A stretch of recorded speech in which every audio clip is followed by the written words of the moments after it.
주말 한낮 최고 기온이 20도까지 올랐습니다. 그리고 12월인데 부산에 벚꽃이 피었다고 합니다. 기후위기가 과학자들만의 걱정거리 기후가 아니라 이제 엄연한 일상 현실이 됐습니다. 세계 각국은 당면한 기후위기 대응에 적극적으로 나서고 있습니다. 윤석열 대통령이 불참한 이번 UN 기후변화협약 총회에서는 의장국 아랍에미리트의 세계 최대 규모 태양광 발전소 완공이 단연 돋보였습니다. 엑스포 경쟁국이었고 또 최대 산유국인 사우디아라비아조차도 2030년까지 신재생 에너지 비중을 50%로 확대하겠다고 발표했습니다. 그런데 우리나라는 세계적 추세와는 완전히 반대로 가고 있습니다. 우리나라의 재생에너지 발전량은 21년 기준으로 7%에 불과합니다.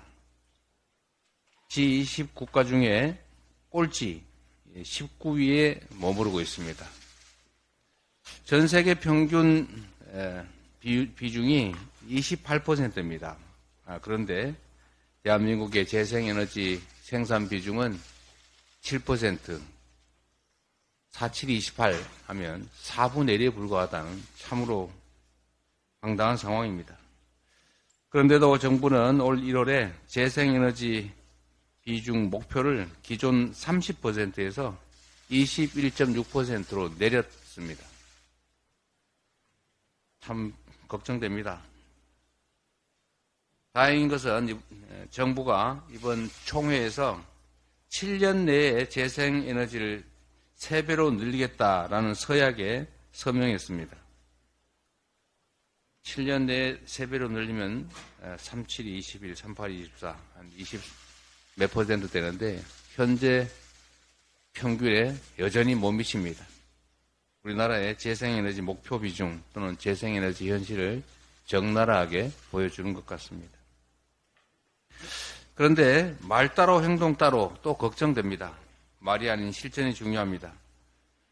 이미 말씀드린 대로 기후에너지부 신설을 포함해서 정부 에너지 정책 기조의 전면적 전환을 촉구합니다.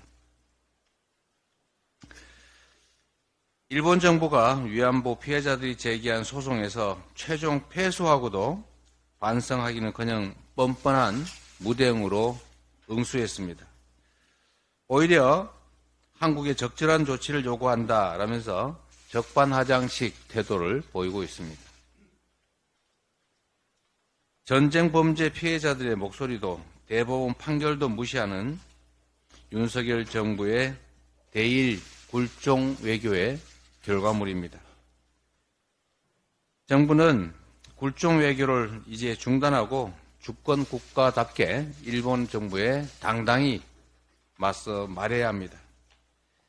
피해자들에게 씻을 수 없는 상처를 남기고 온 국민을 부끄럽게 만든 윤석열 정권입니다. 저는 피해자들이 힘겹게 만들어낸 승리의 결과를 짓밟아서는 안 됩니다.